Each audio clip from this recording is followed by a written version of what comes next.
नमस्कार दोस्तों। पिछले अध्याय में हमने देखा कि कैसे तारकासुर ने अपने तप और वरदान के बल पर स्वर्गलोक को भय के साए में डाल दिया। देवता असहाय थे, इंद्र पराजित और ब्रह्मांड एक ऐसे योद्धा की प्रतीक्षा में था जो फियरलेस हो, डिवाइन हो, डेस्टिन्ड हो। When darkness becomes again arrogant, destiny prepares a warrior। और यहीं से जन्म होता है कार्तिकेय का, शिव और शक्ति की वह संतान जो केवल युद्ध के लिए नहीं बल्कि धर्म की पुनर्स्थापना के लिए जन्मा है।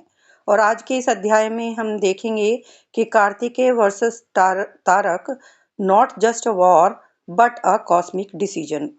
आगे के अध्याय में भी हम देखेंगे कि तारक के पतन के बाद भी अहंकार कैसे नए रूप लेता है और युद्ध के बाद का मौन किस तरह देवताओं को आत्मचिंतन की ओर ले जाता है। इस चैप्टर की थोड़ी सी समरी मैं आपको बता देती हूँ। कार्तिकेय, जिसे स्कंद कुमार या सेनापति भी कहा जाता है, देव सेना के नेतृत्व में युद्ध भूमि में उतरते हैं। तारक केवल एक असुर नहीं है, वह वरदान से जन्मा हुआ अहंकार है। उसे विश्वास है कि उसे कोई भी हरा नहीं सकता। युद्ध आरंभ होता है, आकाश कांपता है, दिशाएं कांप उठती हैं। तारक अपनी माया, शक्ति और क्रोध से पूरे ब्रह्मांड को चुनौती देता है। लेकिन कार्तिकेय का अस्त्र केवल शस्त्र नहीं, उनका संकल्प है। Power without purpose destroys itself. अंततः कार्तिकेय का शक्ति अस्त्र तारक के घमंड को चीर देता है। तारक का अंत होता है और साथ ही अंत होता है उस भ्रम का कि वरदान धर्म से बड़ा हो सकता है। ये एक क्वेश्चन है। तो आइए कहानी शुरू करते हैं। कार्तिकेय और तारक का युद्ध। शिव का पुत्र युद्ध करने निकल पड़ा था। कार्तिकेय का मयूर तीव्र स्वर में कूक रहा था। उसके हरे और सुनहरे पंख चमक रहे थे। कार्तिकेय की मुर्गे के चिन्ह वाली ध्वजा शत्रु को युद्ध का संकेत दे रही थी। तारकासुर से दुखी हो चुका ब्रह्मांड यह देखकर विस्मित था कि किस प्रकार देवता उस बालक के पीछे चले जा रहे थे। इंद्र, अग्नि, यम और वरुण, सूर्य, चंद्र और वीरभद्र भी उस पंक्ति में सम्मिलित थे। वे सभी कार्तिकेय के नेतृत्व में उनके पीछे चल रहे थे, या शायद कार्तिकेय नहीं अपितु ब्रह्मा की भविष्यवाणी उनका मार्गदर्शन कर रही थी। ब्रह्मा ने देवताओं को वचन दिया था कि वह बालक उनकी सहायता करेगा और इसीलिए सभी देवता उस 7 दिन के बालक के पीछे चल रहे थे। कार्तिकेय ने अपने भाले से प्रहार किया तो पूरा ब्रह्मांड सिहर उठा। नियति ने उनके लिए जो तय किया था उसे पाने के लिए उनके हाथ व्याकुल हो रहे थे। तारक कांपने लगा, किंतु उसने जोर से ठहाका लगाया। क्या स्वर्गलोक में कोई योद्धा नहीं बचा? क्या मेरे दैत्यों ने सभी को मार दिया है? तुमने भगवान शिव का अंश मांगा था, मैं आ गया हूँ। दोनों सेनाएं एक दूसरे पर टूट पड़ी। राक्षस भयंकर अस्त्र शस्त्रों से आक्रमण करने लगे। तारक ने तंत्र विद्या का प्रयोग शुरू कर दिया। काले जादू में निपुण तारकासुर ने माया से अनेक डरावने दृश्य रचे। भयानक दानवों वाले दृष्टि, भ्रम, मृत्यु और प्रलय की छद्म तस्वीरें। तारक ने ऐसे भयावह चित्र का निर्माण किया कि सभी देवताओं का जैसे खून जम गया। उसने इंद्र को अचेत कर दिया और यम को भी परास्त कर दिया। वीरभद्र ने उससे कुछ देर युद्ध किया, किंतु अंततः वह भी तारक को से परास्त हो गया। जब अग्नि और वरुण ने भी असुर के सामने घुटने टेक दिए तो सारे देवता पीछे हट गए। ऐसे में कार्तिकेय ने तुरंत अपनी सेना को पुनः एकत्रित किया और ऐसी व्यूह रचना की जिसमें से सभी योद्धाओं को बाहर निकलने पर विवश होना पड़ा। उस व्यूह में स्वयं युद्ध क्षेत्र का तक दम घुटने लगा था। अब मध्य में केवल कार्तिकेय और तारक खड़े थे। तारकासुर ने पुनः काले जादू का प्रयोग करना चाहा, परंतु बालक कार्तिकेय भी आश्चर्यजनक रूप से माया और जादू में निपुण था। तारक ने बादलों का रूप लिया तो कार्तिकेय गर्जना बन गए। एक अग्नि में बदल जाता तो दूसरा जल में परिवर्तित हो जाता।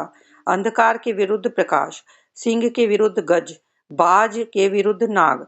तारक जब मायाजाल से कार्तिकेय को पराजित करने में विफल रहा तो उसने तलवार उठा ली।